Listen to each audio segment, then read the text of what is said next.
Welcome to the Integrated Schools Podcast. I'm Andrew, a white dad from Denver. And I'm Val, a black mom from North Carolina. And this is Parenting to Create the World We Want.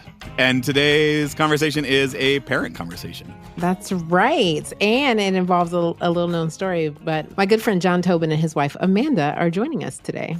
Yes, and they are lovely. I'm excited for everybody to get to meet them. How did you meet Jon, and why did you think we should have this conversation with him? Yeah, so we can thank Jon actually for me being introduced to integrated schools. He and I worked together at Teaching Tolerance at the time, now Learning for Justice. And he said, hey, Val, the work that you're doing with Clear the Air and here at work, it would be great for you to meet the folks at integrated schools. And so he orchestrated just like some DMing that I had with Courtney shortly before she passed. Yeah. So for new listeners, Courtney McKitton, who founded Integrated Schools, co-hosted the podcast with me until her tragic death back at the very end of 2019. She was sort of the lifeblood of this organization when it started. And Jon and his wife actually had a Zoom call with her as they were grappling with their own parenting choices. And that led him to introduce you to the organization, which led you to being here today. And sort of, a beautiful full circle to have him on the podcast today. Yeah, absolutely. And when he had kids, they were young. As many of our listeners, they have kids who haven't started school yet. And so Jon has been on this journey for quite some time, not only learning with us, but figuring out how to put his learning into action. Yeah, and that's the story we want to share today, sort of his journey. And he is one person, it is one journey. We're not trying to hold it up Jon as the example of what everybody should do. I think about the first time JPB Gerald was on the show, his episode was called Checklists and Merit Badges. There's this like tendency among white parents to want to know like, okay, what are the 6 steps I have to take to be a quote unquote good white parent? And I don't think that Jon's journey is laid out as like, here are the 6 things that you should do in order to achieve good white parent status. But I think it is a powerful story of how he is grappling with these things that we grapple with all the time, and then living them out in ways that reflect his values, in ways that the choices that he's making with his kids, about where he's living, about his family, and leaning on the community of integrated schools to help him through that. Yeah, I do want to co-sign that these journeys will look very different, right? And there's choices that where I am now in my life, if I had that knowledge, I may have made different choices for my young people. But you can only make the choices based on what you know in that moment, in the circumstances that you're in, and do better like the next time. And so this continues to be a learning journey for all of us, including Jon and Amanda and the choices that they're making and trying to figure out what's best for their young people. And I think the best thing we can do as caregivers and parents is, in young people's appropriate language, talk to them about these choices that we're making for and with them and why, so that you can continue to build this in your family. Yeah. And then share those stories with your community as well. We're thinking about the sort of themes for the season here, the importance of public schools. Like Jon was deeply committed to public schools from before they even had kids. The, power of proximity of being in community. He talks a lot about the importance of being rooted in the space where you are, of really being somewhere. The power of storytelling, I think that listeners will find his stories very compelling. And then this idea of stamina. And, like you said, they continue to be on a journey. They were on a journey from before they even had kids. They've continued that journey. And the recognition that you don't like make one decision and then your work is done, but that it's ongoing work, I think all show up in this conversation. Right. And I think what also shows up is sometimes you don't expect it, but if you're open to that, yes, who knows the change that could come from it. So be open to that. Yes, absolutely. Yeah. I mean, in some ways, his yes to having a conversation with Courtney and your yes to join this podcast is why the two of us are here right now. That's wild. Beautiful. Love it. That's beautiful. Yeah. All right. Should we take a listen? I think we shall.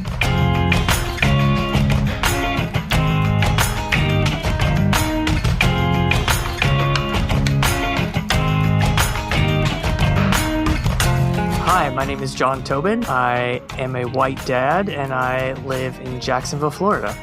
Awesome. So the conversation today is a parent-focused conversation.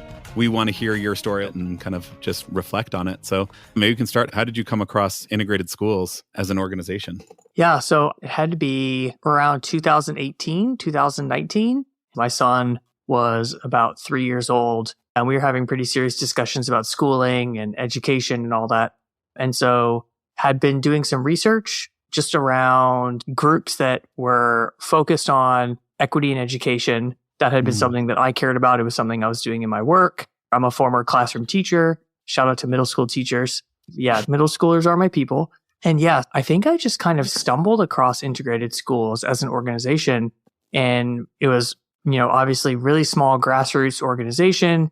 And we got in contact with Courtney, and my wife and I had a Zoom call with her to talk about schooling and education and just ask questions and pick her brain. And yeah, it was a really cool experience and kind of shaped, it didn't shape, it helped kind of solidify a lot of ideas that we had floating around in our heads around how we wanted to approach education, how we wanted to approach how we are involved in education, how we want our kids to be involved in the public education system. And so it really helped kind of solidify a lot of our thinking around those things. So that's kind of how that all started.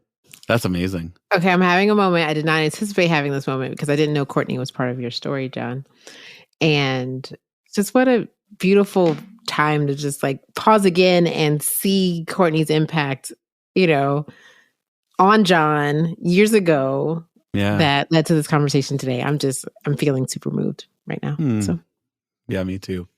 Yeah. That's lovely.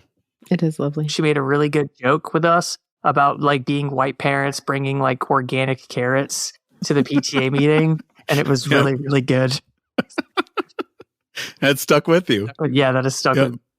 That's awesome. Let's go back further. So you are married, you have children. Tell us your situation leading up to making a choice about schools. Okay, I am married. I have 2 children. They are 5 and 8 years old. My daughter is in kindergarten and my son is in 3rd grade. If we want to go back, when I was a sophomore in undergrad in Virginia, I just became enamored with public education, with the education system, with the need to be involved in the education system, with the need to kind of help improve things, not in a sort of like saviorish mentality, but more in like a deep respect for the teachers that I had growing up and a deep respect for the educators that I knew in my life, both like in high school and middle school and in college, that were doing the work. And so that kind of really drove me to pursue my career in education, to really just kind of support the system and the belief in like it's a foundational piece of our society, of our democracy. Why? Like why? What about sophomore year of college was radicalizing? How did you fall in love with public education then? So there's this author that I really love. His name's Dave Eggers, and he wrote a book called Teachers Have It Easy. And it was about the public education system and educators that were just committed to the craft and committed to the work in spite of some of its challenges. And those stories just really resonated with me. And something about the resilience of educators in the face of like challenges. And even back then, like nothing like what we're seeing today in terms of challenges to the public education system, but just like them facing those challenges head on and just their commitment and dedication to supporting kids. I would not be where I am today if it wasn't for educators. And I don't mean that kind of, amorphously. I flunked out of college and had to work my way back. And it was only because of the support of, I had high school educators reach out to me. I had college professors that supported me, advisors. And it was because of their support and their commitment to me as a student and as an individual that I was able to, get back to school, finish well, then go on to grad school to pursue my master's in education. And so I quite literally wouldn't be an educator without them. So it was very personal for me because I really struggled to kind of like find where I wanted to go and what I wanted to do. And even when I was in high school, I was thinking, oh, why would I want to be a teacher? Me and school, we do not get along very well. Right. Why would I want to do this for a living? But it was really through that kind of journey through like freshman and sophomore year and having those teachers reach out and having those professors support me that really kind of shaped my decision to pursue a career in education. And then through that, just kind of becoming a part of the system and working in the system just really shaped my perspective on the inequities, working in Title I schools in Memphis, Tennessee, and learning about the inequities of the system and seeing firsthand kind of how those play out just really pushed me to want to just continue to be a part of it and for my kids to be a part of it. Did your parents have conversations around race growing up? Because I hear you say the importance of public schools, and I think that's fantastic. And I'm wondering if that always meant for you integrated schools as well. Yeah. Okay. So we can go even further back. Yeah. I went to a very small private school from K through sixth grade, and there were 12 of us. There was an Asian child, there was a Black child, there was 2 Hispanic children, and then there were like 3 or 4 white kids. And that was like the class. So that was what I had grown up with, but kind of having those conversations about race, it didn't really happen. My parents didn't talk explicitly about it. It was through a lot of like the conversations that I had when I would go over to my friends' houses, because we were all really close-knit friends. And so it was going to their houses and kind of having that lived experience of being thrown into a lifestyle that didn't look like mine, family units that didn't look like mine, and those sorts of conversations, just growing up with those kids and talking to them about their lives and their cultures and how they live their life and everything. But we all went to the same school. That kind of really shaped and formed my perspective growing up. My parents talked about race in more of like a color blindness sort of perspective. And I took that with me for a little while, but it was really when I went to college. I went to Virginia Commonwealth University in Richmond, which is a really large and diverse school. And it was through attending that school and being on campus and being involved in different campus groups that kind of shifted from like this color blindness to that more equitable and celebratory, like celebrating diversity, celebrating integration, and really striving for that and appreciating it more. Yeah, I mean, it paints a great picture of the little seeds that got planted along the way. That being in a real community, like finding shared humanity with kids who are different from you, which is to me like one of the greatest powers of a truly well integrated school, is that you have that opportunity, and then you can't unsee it. You can't all of a sudden get to high school or college and not have those experiences stick with you. And then that sort of leads you to this love of public education and serving in Title I schools. And then you have your own kids, and it's time to make a choice about where to send them to school. Talk to us a little bit about that process, that coming about, that led you to search out an organization like Integrated Schools. Yeah, so there was never a question in my mind that my kids would attend public school, even before I had kids. And like I said, it was really those experiences with leaving school, going back to school, and then going to Memphis for grad school and becoming an educator in the classroom. It just really solidified that like my kids will attend public school because it's not just a critical institution, but it's critical for them to have that experience, which is interesting because my experience was one that I'm very appreciative of in terms of exposing me to a lot of diversity and that sort of thing. And I went to a small private school. So I think a lot of my journey around sending my kids to public school was like, I want my kids to have the experience that I had growing up in terms of diversity, but also the experience I had as an older child with public school. And so it was kind of like the marriage of those two things of like, my kids can have that exposure to that diversity, and we can be a part of contributing to and just being members of society. Sure. When you met Integrated Schools, you were also moving into a neighborhood that was transitioning or gentrifying in Atlanta. And that was a choice as well. And then attending a global majority school, like you all had hopes for these schools, like very early on, even when you bought the house. Yeah. So it's very interesting. I went through a teacher residency program in grad school in Memphis where we were in a cohort. And so there were 30 of us. And my wife and I were the first ones really of our close-knit friend group to have kids. Okay. And so that was really interesting because I had my convictions and they were still forming their thoughts because they didn't have kids yet. And it's different, right? Like it's one thing to have convictions conceptually. It's a very different thing to have them when it's your actual own children. Right. To have like a living, breathing, small human and then to make decisions. And so, as Val said, we moved to Atlanta in 2017 and we did move into like a transitioning neighborhood. Neighbors had told us we were the first white people to move in this neighborhood in decades. A lot of the reason why we moved to where we did was not around integration or gentrification. A lot of it for us was just kind of, we wanted proximity to the city and we could afford it. And my lived experience growing up, as well as my experience in graduate school and our time, we lived in Memphis for 5 years, building that more authentic community was so critical and important to us. So yeah, that's kind of why we sought that out. And then when we had our oldest, the conversations got really real because now we actually have a living, breathing child who's about to go to school.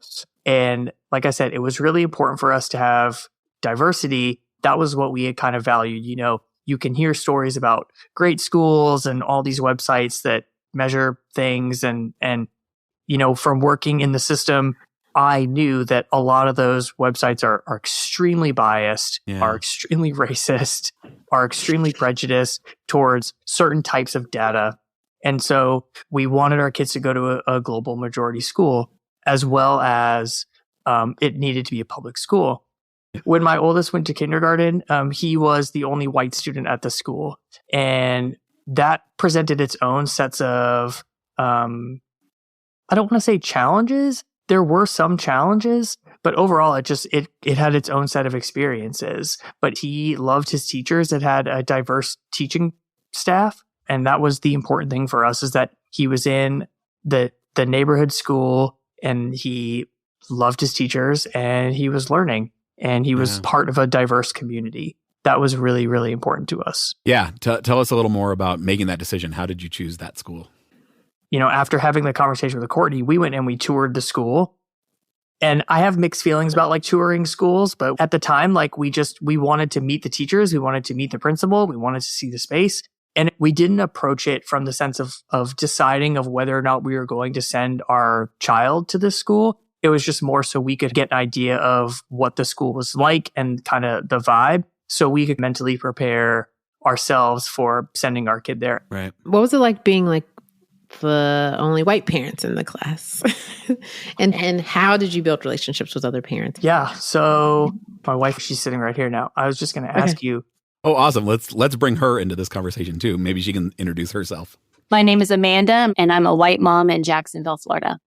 The question was kind of around like, what was it like being the only white parents at our oldest's school when he started kindergarten? I don't know that we were the only white parents. I would preface and say that there were a number of biracial children at the school.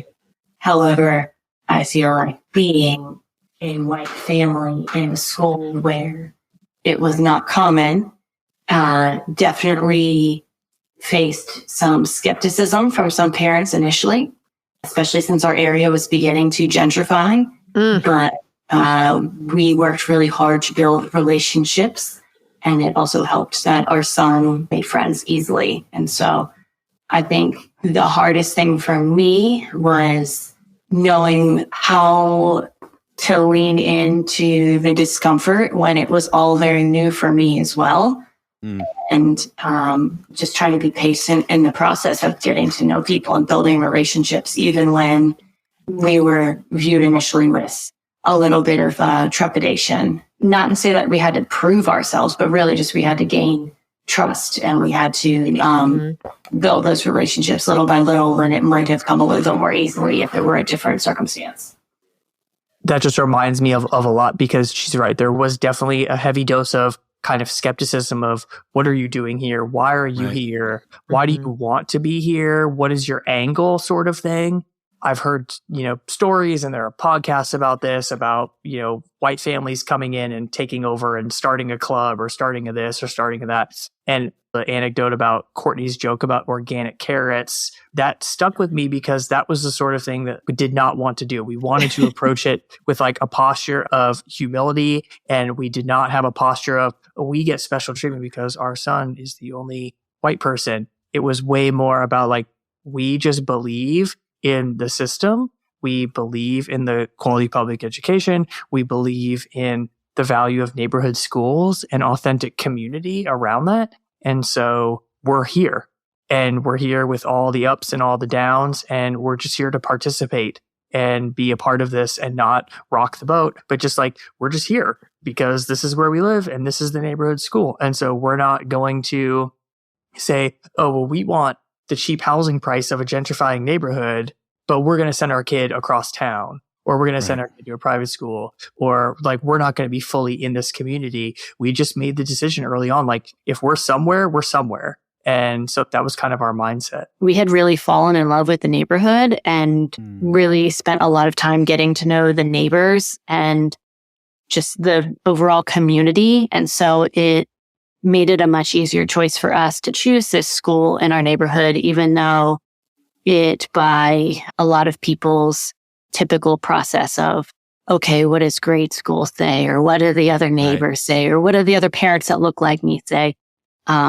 We knew that we cared a lot about the community. We cared a lot about our neighbors. And so our biggest priority was making sure that where we were planted is where we were investing. And it made it very easy for us to make that choice because our community was really like our whole little world then. And especially when we hit COVID, it became even more important to us to really pour into our neighbors, and having that school and especially doing the little remote classes was so important for us in feeling like we really belonged in that neighborhood and in that space.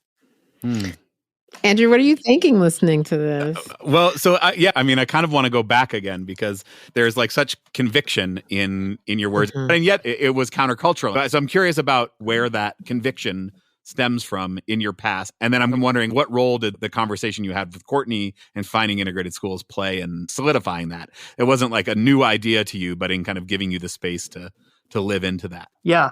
So I think the kind of galvanizing moment for me was when I went to grad school. I was thinking, all right, I'm going to be an educator. I'm going to work in the schools that have the most need. I'm going to do as much as I can to help. And there was probably some white saviorism in there, for sure, that I had not wrestled with yet. And my cohort of other folks in my graduate program was extremely diverse. And we were talked about a lot as being sort of, not the problem class, but like the class that got really close and went really deep, really fast. Classes would just go off the rails, our lectures with our professors, because we would just talk about race. And we would have these really frank, blunt conversations. And it was my first time ever having like those really explicit conversations because we had established that rapport and that relationship, and it created this safe space, right? And so there were folks that were Black, there were folks that were Asian, there were folks that were Hispanic, and we're all in class and we're talking about like how race impacts us differently, and talked about color blindness and talked about white saviorism and talked about education. And it was this moment of realizing like how valuable diversity is and how valuable integration is and how valuable just those learning conversations are. And it created this posture of always wanting to learn and grow, which is something that I had, but it really, really solidified in graduate school for me in those classrooms with that small cohort of folks all taking the same classes together. I mean, shout out to your professors for creating that space. You talk about like the power of an integrated learning environment, what can come out of that. And you think about the way that it kind of transformed your whole life. Like that is, shout out to those teachers. Woo! Oh, yeah. I'm getting goosebumps. That's good Yeah, stuff. It's a great story. They were really, really great. And honestly, I took all my preconceived notions and my, Dead Poets Society perspective and all of that stuff around like, I'm going to be a teacher and we're going to transform the lives of these. And they transformed me more than I could ever transform them. Just working with young people and being in a room with young kids all day long, just completely transformed me in ways that I didn't anticipate. Like I never thought that flunking out of college could have been a positive experience.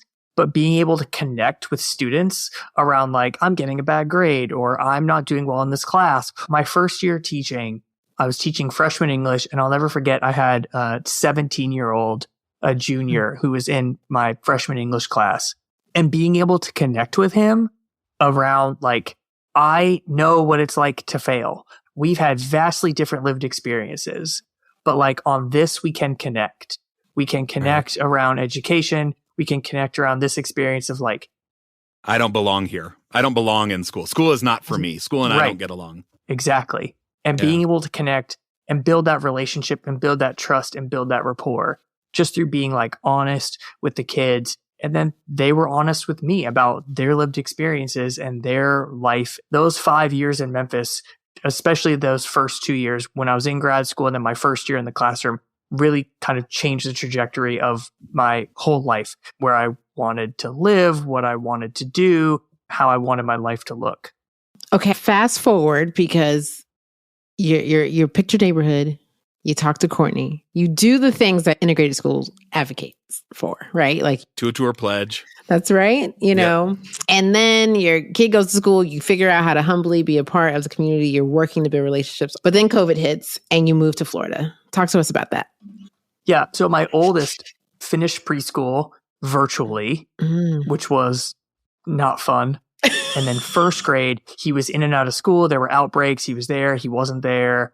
That also kind of shaped our beliefs and convictions around like really digging in and being present in the community where we were. COVID also revealed to us a lot of needs that we had as a family, which is why we made the transition down here to Jacksonville from Atlanta a year and a half ago.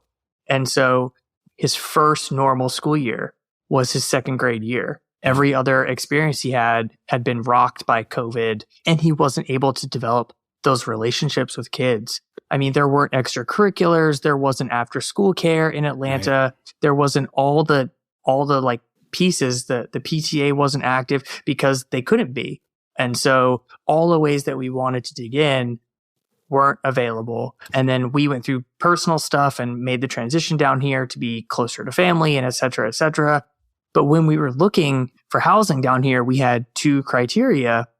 We wanted to be close to family, and we wanted the school to be integrating, diverse. And so we didn't tour any of the schools, but I was able to reach out to folks online, like through Facebook PTA groups, through family groups, and just learn about the school and learn about their experiences with the school and learn about the diversity of the communities. And so when we got down here, my oldest had a really good experience in his second grade year at the school. My youngest, she attended a preschool that was like down the street because we were late on the public school pre-K thing. Yep. And so we sent her to a Montessori daycare. We weren't necessarily all gung-ho about Montessori, but it was the daycare that was close by, and it ended up being great. It also ended up being interesting because now she's like, I would prefer to not do that. And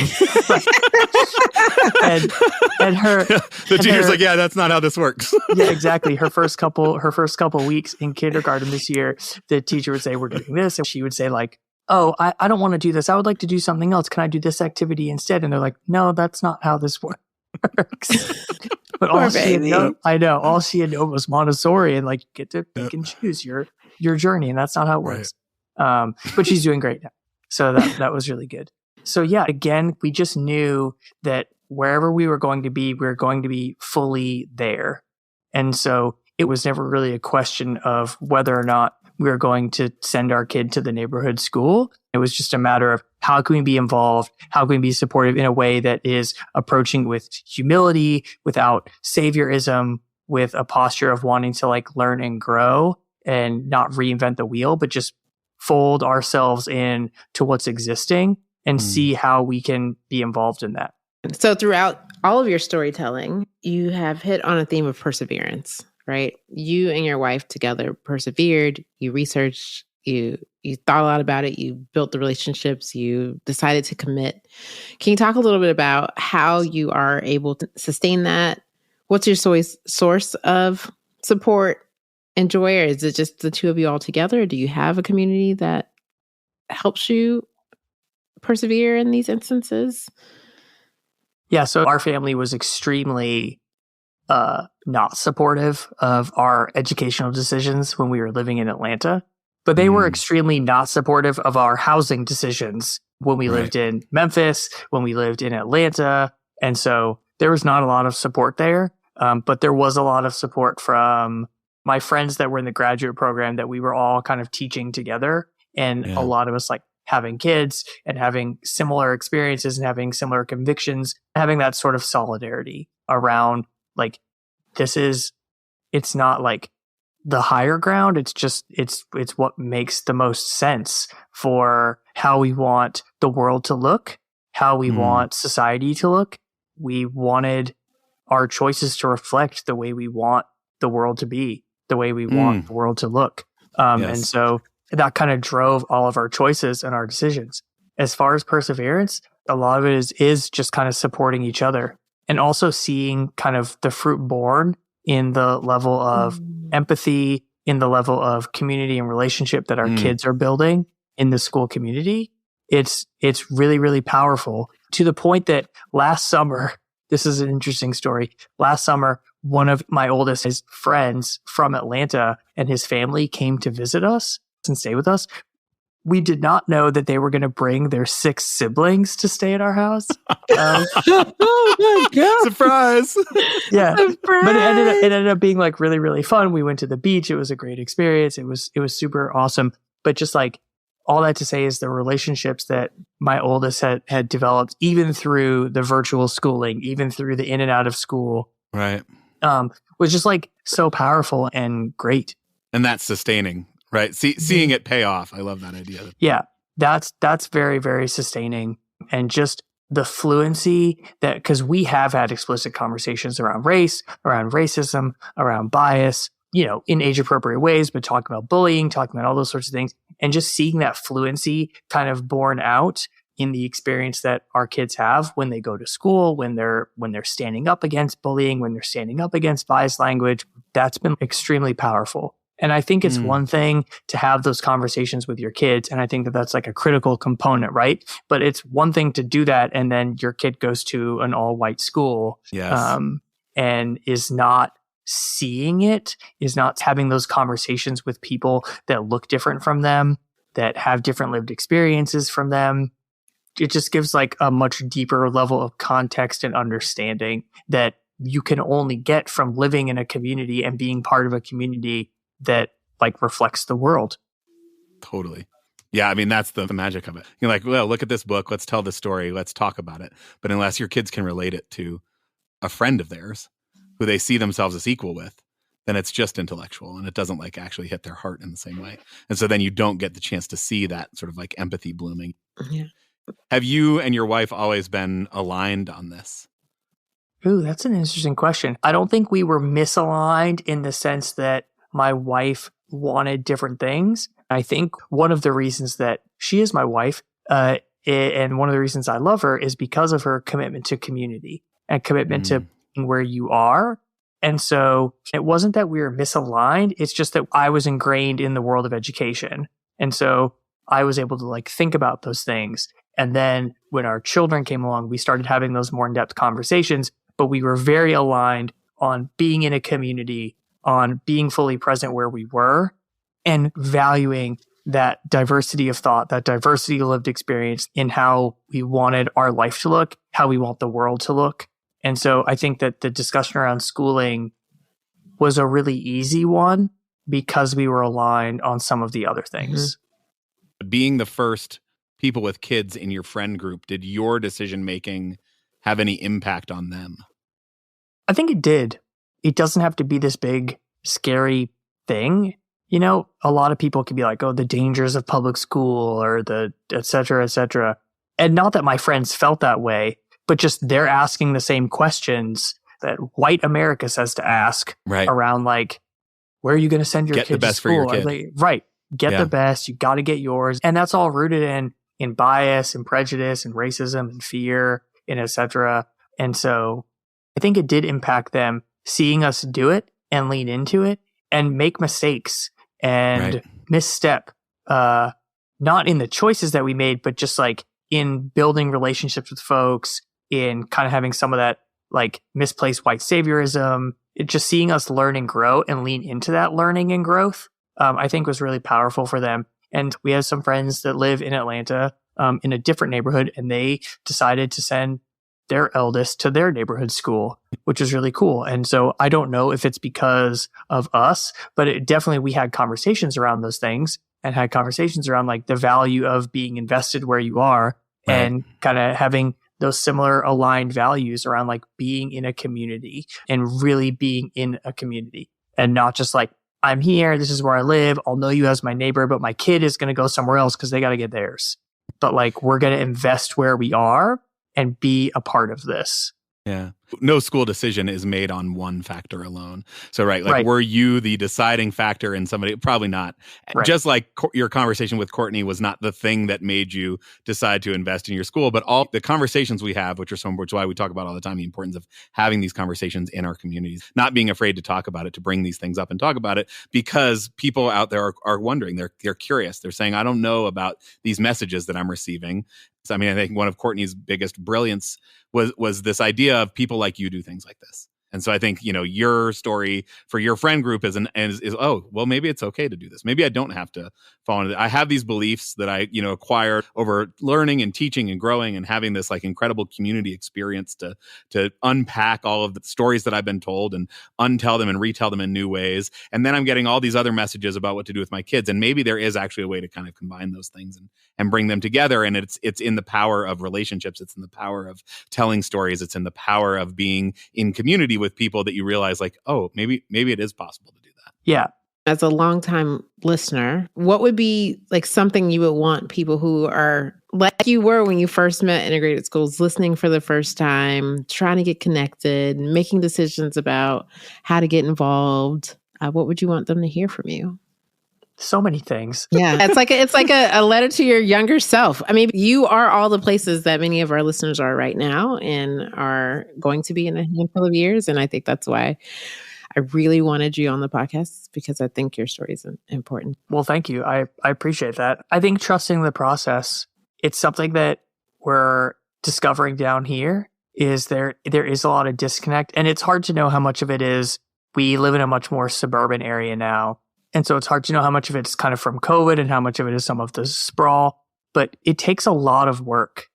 It takes a lot of work to really be planted and to reach out and to meet people and to really integrate yourself into an established community, an established neighborhood, an established school.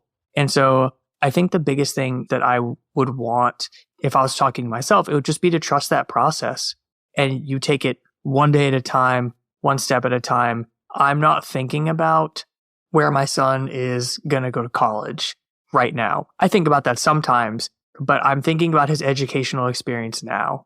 And so I think it's really important to just be present in the moment, to make decisions that construct or are striving to construct the world as you want it to be. And a vision that I have is one that has diverse of race, ethnicity, thought, experience, because I think that makes life richer. It makes the world better. It makes us better, more empathetic people. And so I think just trusting that process and working towards that in all the big and small decisions. I think the other thing is, I think people put a lot of stock, right? And like we had the conversation with Courtney because other people had put a lot of stock in it. And so we put a lot of stock in it. Oh, the education decisions you make for your children are huge. And you can look at all the statistics and the disparities and the inequities and what impact it's going to have on them and all of that stuff. And all of it can be extremely overwhelming. It can be crippling.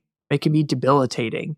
But I think when you zoom in, it becomes a much easier decision. When you're talking about your neighbor's children, you're not talking about the school or the education. You're just looking at like, we have this school, it has these children, it has these families that all care about education. They care about their kids' education. They care about the life of the school, right? And they have collectively decided, for whatever reason, this is where my child goes to school. And so I'm going to invest on some level in this experience. And I'm going to invest in this community because this is where I live.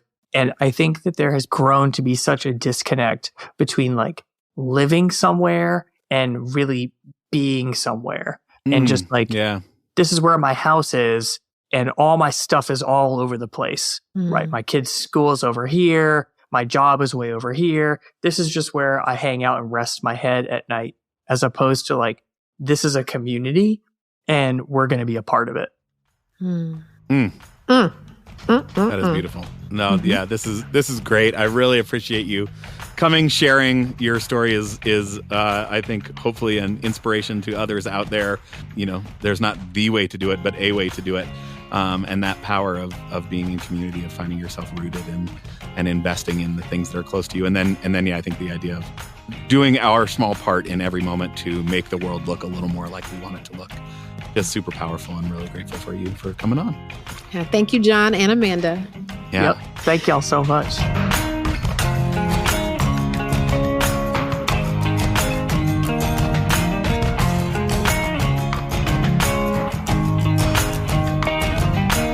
So Val, what did you think? There's a lot here. And I say that because I think there's a lot of lessons that we can take away. And I deeply value regular people in the struggle figuring this out. I think it's really important that we have scholars on, that we have a federal government, fancy people on, Yep. And I think it's really important that we also hear from people who are just in their neighborhoods figuring this out. So I think there's a lot of lessons that I hope folks can take away. The first thing that I want to talk about is, because I don't think this is true for everyone, that Jon and Amanda were able to have conversations together about what they wanted for their children. Right. And I know that everyone listening doesn't necessarily have a partner who's at the same place in them with this. And so that's like an added layer of work that you might have to do, or conversations that you might have to have.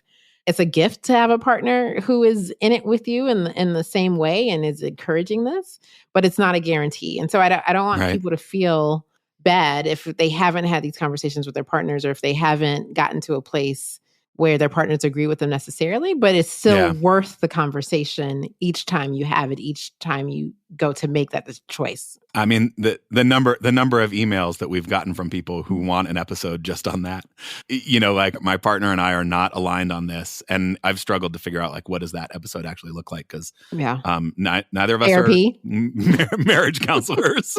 And, basically you read the subtext and it's like, help me convince my husband that he's wrong. Oh, yeah. And so it's a real thing. And even, like Jon and Amanda certainly were able to find alignment relatively easily. But that doesn't mean it wasn't without cost. He talks about their families and their broader families' trepidation around, both their living choices and their schooling choices. And I think that's another piece of countercultural pushback that you have to make if you are making a choice like Jon and Amanda did. No, absolutely. Because if you're counting on your parents to be that extended network to help you and they're not in support, that's difficult. Hard. That's difficult. Yeah. And I recognize, and I hope this also feels helpful for some people. Jon mentioned that he didn't really have these conversations at home growing up. And so just because you haven't had a chance to have these conversations growing up does not mean you can't get to a place in your adulthood where you're making decisions differently for your family, right? And I want people to be inspired by that, right? There's no expectation that you've had all of the experiences that will help you get there, because you can find community with folks who can help you get there whenever you're able to show up. Yeah. And talk about the power of community. It wasn't one thing that kind of radically altered him. It was a series of things, but those were all about relationships. Those were all about community. That, it was in college, meeting some new people, engaging in some new activities, and starting to broaden his perspectives. And then this grad school program with like a really powerful, close-knit, tight group of people, all engaged in a similar activity from a wide variety of backgrounds, that were able to find the space to really share their own personal experiences and find each other's shared humanity. And it happened for him, in his 20s. The power, the potential, why I get excited about public schools as a place to do this is like, how powerful is that when you do it at 5 or 8 instead of 25 or 28? Yeah. And, your examples just remind me that this stamina is built with every choice that you make. You don't arrive, but there's lots of little choices that you can make every day that help build the stamina for this. And I want to say work. Yeah. But is it work to send your kids to the neighborhood school? People can argue like, no, that's not really work. And I might even be one to argue that, right? Because in my mind, you send your kid to the neighborhood school. That's what you do. That's always what you do. I didn't really know about shopping around. And yet we recognize this is difficult enough for us to have a whole podcast about it because it must be difficult in some instances. You were asking Jon about his sort of stamina, and I immediately recognized the work that he is putting in, and can also imagine a listener saying like, what's so hard about that? You're just going to your neighborhood school. Like that is actually the easier choice. You are doing less. And I think it is that the countercultural piece. It is the like, how do you find community to support you in that decision? And he said like it's easier. Like he was made to believe that the stakes were much higher than they were. And in making this decision, there was some freedom. He talks about how it can become crippling. It can become like overwhelming and debilitating to think about like, oh God, I have to make the exactly right decision at the right time because otherwise my kid's life is toast, and sort of the letting go of that is liberating in some ways. So I think there's ways in which, sort of once you've made the decision that it is easier. And so maybe there's a little less kind of day-to-day stamina in terms of that. But then there are constantly these messages that you get from society, from your parents, from extended family, from friends about like, well, what are you really? You're sending your kid there? Like, what are you doing? Yeah. That you kind of constantly have to push back on. And then I think the other piece of stamina is the relationship building that Right. maybe, and Amanda in particular mentioned that like maybe it would have been easier somewhere else. It was worth it to them, but it may have been easier somewhere else. But it just took like commitment to that and trusting the process and allowing time to go by for those relationships to form. Yeah. And listeners recognize that Amanda was our bonus guest, right? So that's right. We Yeah, didn't, it was we didn't awesome. know Amanda was going to join us. And then Amanda, she was working on bedtime, and then she that's came right, in and jumps sat right with him in. and had to hop in and correct him. That's right. And starts giving us some insight about what it felt like to be the only white family or the only non-biracial family, being wondered if you are a gentrifier, right? Right. And that's certainly not something that I have felt in any space that I've been in, but I have felt maybe people here don't think I belong, right? And so I think it does require a deep commitment to your values when other people might think you don't belong, but you're there for the right reasons and you're committed to being in community. And I think that takes work, and that probably takes constant communication, not only with your partner, but with your children, because they might feel that as well, right? Yeah. And Right. that might be new and different and sometimes difficult because, as you mentioned, if we wait a long time for these integrated spaces, children start to develop their own biases based on what they know and don't know, see and don't see. Yeah, and the values that we communicate to them by our choices. We make choices for our kids, and then we talk to them about it so that they have that kind of foundation to rely upon. And then I think the other piece is, how do you find a community? And this is where I think, Integrated Schools as an organization played a role for Jon and Amanda. Again, there's not like one defining moment, but this combination of things that lead you to be able to make a choice like they made. And one of those things was kind of the community supportive integrated schools, because I think there is this value in finding other people to be like, hey, I'm kind of feeling this thing. Is that, oh, you're feeling it too? Okay, maybe it's okay. Maybe that's not a sign that I'm doing everything wrong, but that this is kind of, challenging work and I'm going to keep doing it. Yeah, absolutely. One of my favorite quotes from Amanda was, our biggest priority was making sure that where we were planted is where we were investing. Yeah. And as someone who has done her fair share of moving, it has felt difficult to like really invest locally until now. Obviously, I was always part of my kids' school community, always like volunteering when I could and just making sure that I was connected. And especially in our current society, it's easy to be connected to places outside of the one you're currently in, right? You're connected to your family in a previous city or to your community that you had in college because we have the ability to do so. But we also have to choose to be invested in the places where we live if we want them to thrive. And I think that came out very clearly from the Tobins. Yeah, absolutely. And, I do think about like there are certainly plenty of people who live in places that are highly segregated and maybe are living in places that have a high concentration of whiteness and wealth already. And I think there's still value in people of goodwill investing in wherever they live and kind of pushing their communities to be more open and inclusive and welcoming communities to anybody. But the idea of just go to your neighborhood school doesn't always result in your kid going to an integrating school. And so I think there's also value in thinking about like, how do I invest in the place that I am and also put my kids in an environment where they are going to be exposed to this wide swath of people that Jon and Amanda were really looking for as an experience for their kids that I was certainly looking for. Yeah. And again, I'm inspired by scholars, but I'm deeply inspired by regular people. Yeah. And obviously, Jon and Amanda are wonderful people. And they're also people that I can relate to because they are parents just trying to do their very best. And I'm hoping that's what our listeners take away from this episode as well. Yeah, that this is an example of somebody who is thinking about their values and thinking about how they need to live into those. And again, not like the path, not like the one way to do it, but an example of it that hopefully can inspire folks to figure out their own path that is, also a way of living their values. Because what I've learned in this work is that you do need examples that are more aligned to like your lived experience so that you can know what's possible, right? You can be inspired by these others, but you need a community of folks who also understand your lived experience. So I am begging our listeners to tell us your stories because we think they are important enough to have conversations about. And we think that they are models in ways that you might not even know that you are inspiring someone, right? And be open to that, yes. Yeah, send us your voice memos. Tell us your stories. Go to integratedschools.org, click on the send voicemail button, or just record us a voice memo on your phone. Email it to podcast@integratedschools.org. We would be grateful for those. We are still hoping to collect some Brown v. Board stories. Whatever your connection is to the case, send us those stories. We would be grateful for that as well. And of course, we would, as always, be grateful for your financial support of this work, which is not without its costs. Patreon.com/integratedschools. You can throw us the cost of a coffee every month to help us keep making this podcast. We would be grateful for that. Yeah, continue to listen and share. Thank you so much for sharing all of our episodes so far this season. We've gotten great feedback from the listeners, so keep that up. We appreciate every comment or like or 5 stars. That's right. It gets the podcast into the ecosystem, and we would love people to be a part of this conversation. That's right. Well, Val, thank you for bringing Jon. And Jon, I guess, thank you for bringing Val. This nice. beautiful circle here. It was really a lovely conversation. And as always, I am grateful to be in this with you as I try to know better and do better. Until next time.